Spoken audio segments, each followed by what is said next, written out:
English నేర్చుకుని అనర్గళంగా మాట్లాడాలనుకుంటున్నారా? అయితే వెంటనే కాల్ చేసి రిజిస్టర్ అవ్వండి.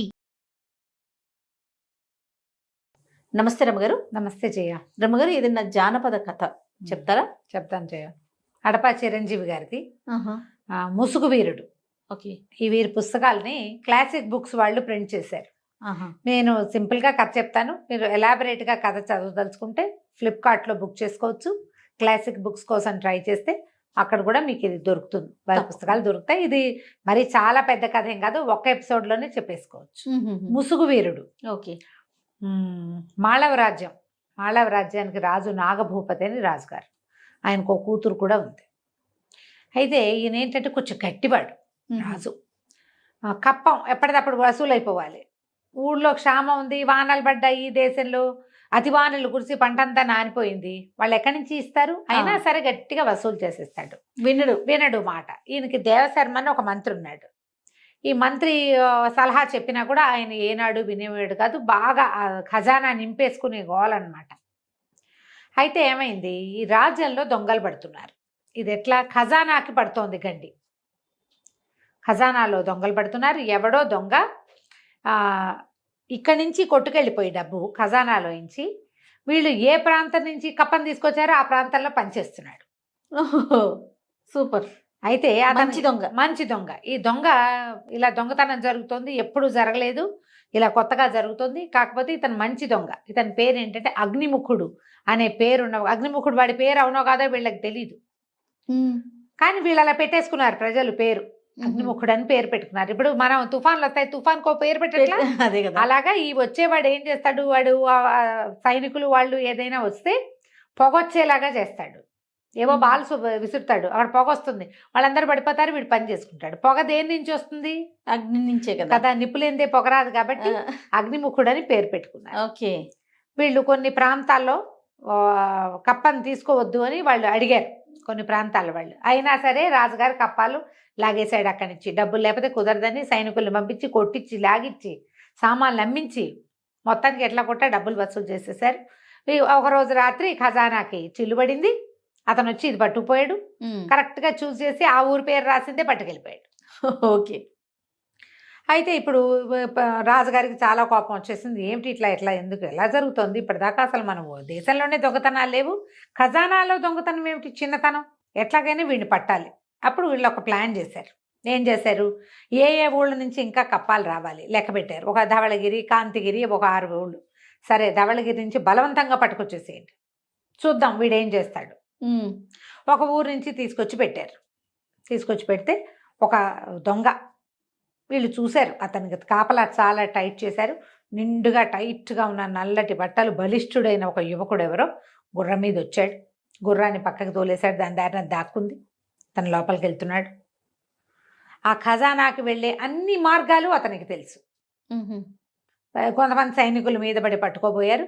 ఇతనేవో అగ్నిలోకి గాల్లోకి గోళీ లాంటివి విసిరాడు, పొగొచ్చేసింది.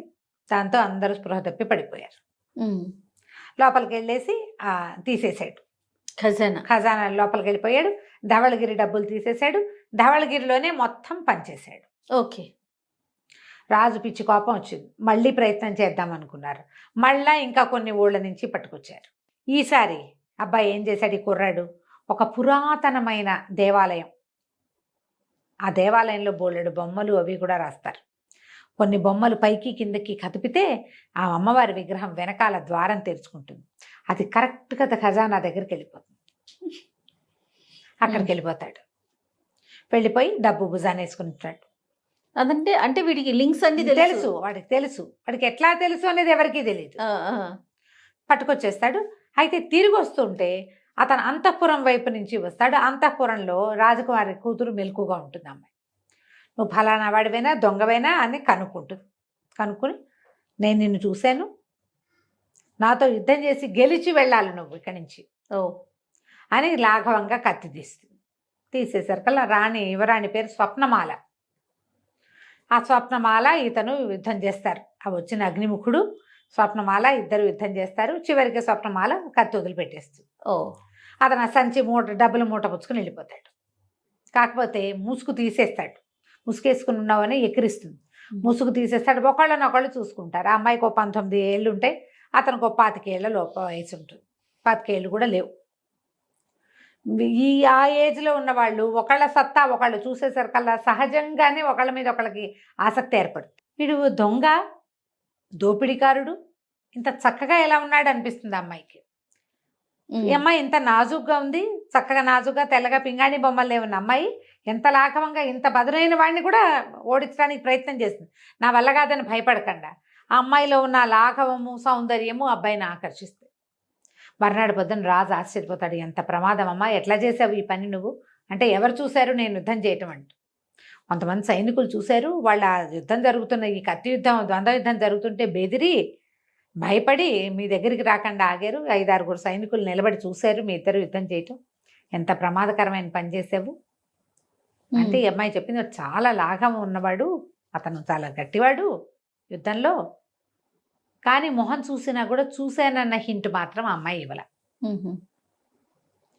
అక్కడి నుంచి వెళ్ళిపోతాడు. ఆ కుర్రాడు కూడా డబ్బులు పుచ్చుకుని వెళ్ళిపోతాడు. ఆ ఊళ్ళల్లో పంచబడుతుంది డబ్బు అంతా.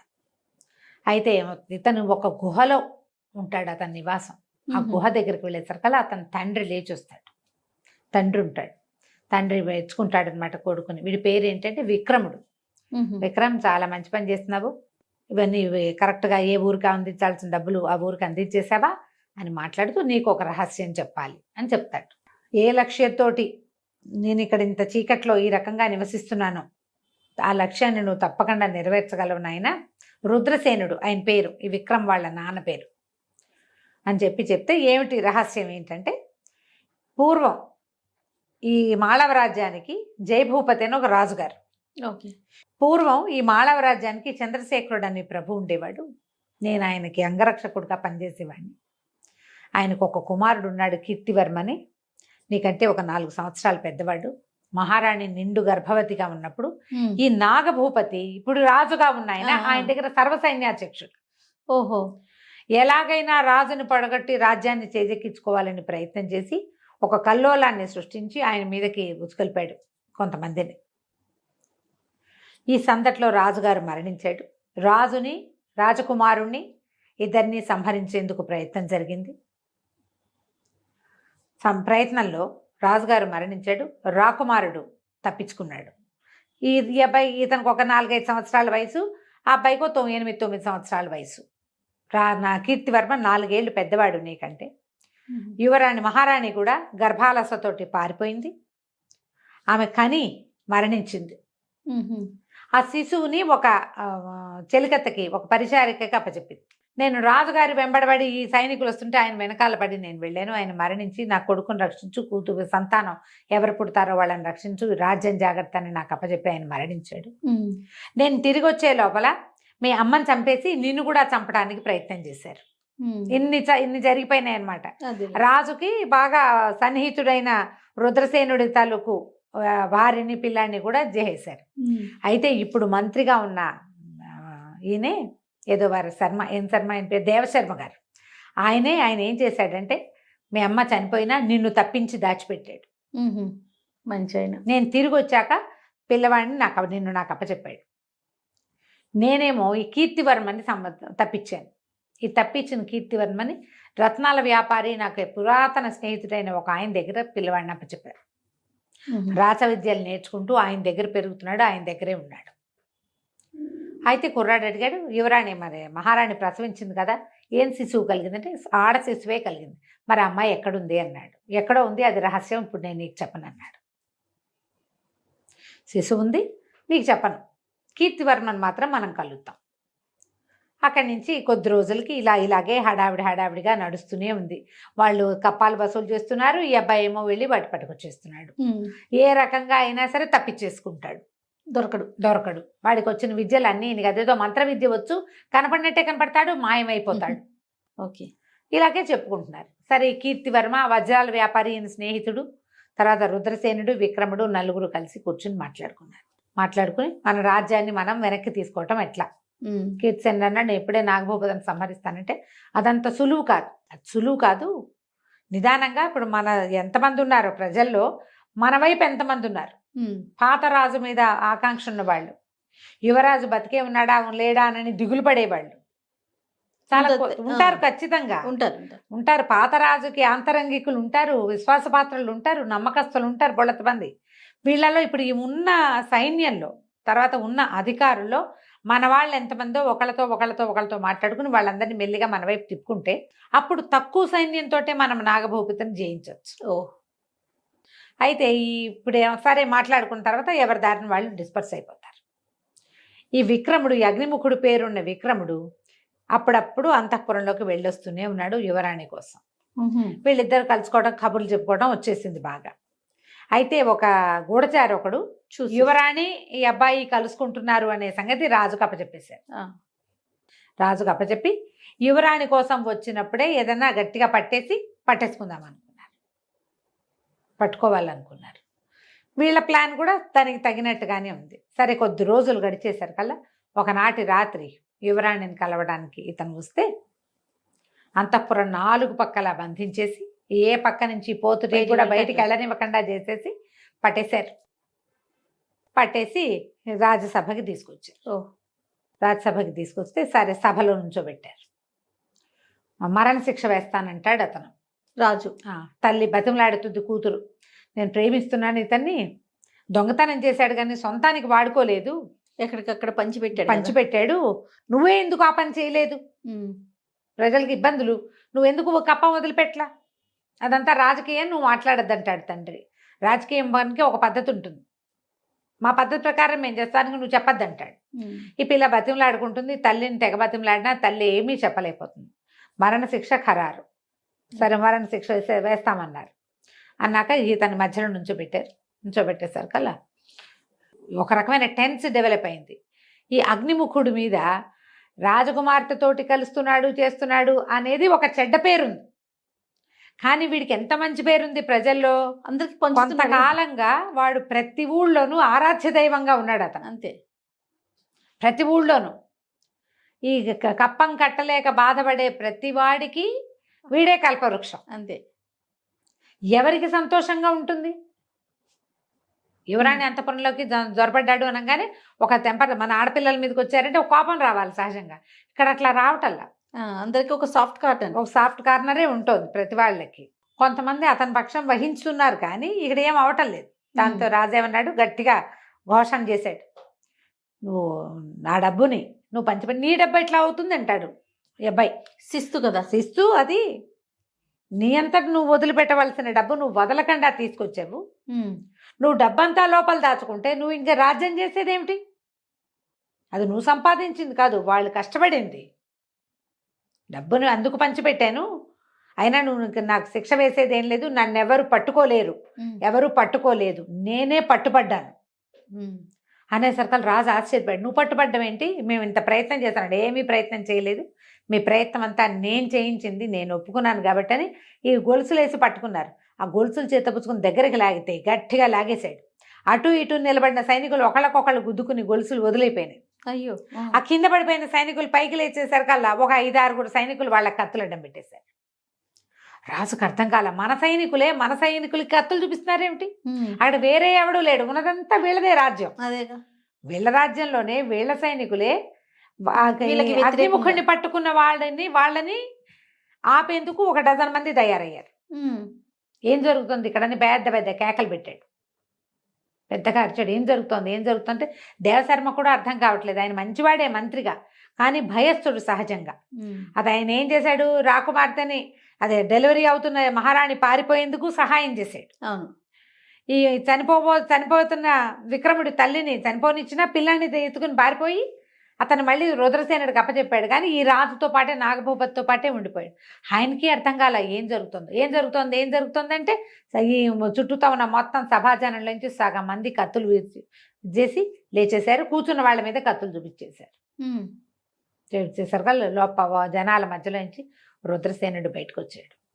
నీ రాజ్యం మా చేతిలో ఉంది నాగభూపతి, చంద్రశేఖరుణ్ణి జయించినంత సులువు కాదు, ఆయన్ని ఒక్కడనే చేసి వెంటబడి వధించావు నువ్వు.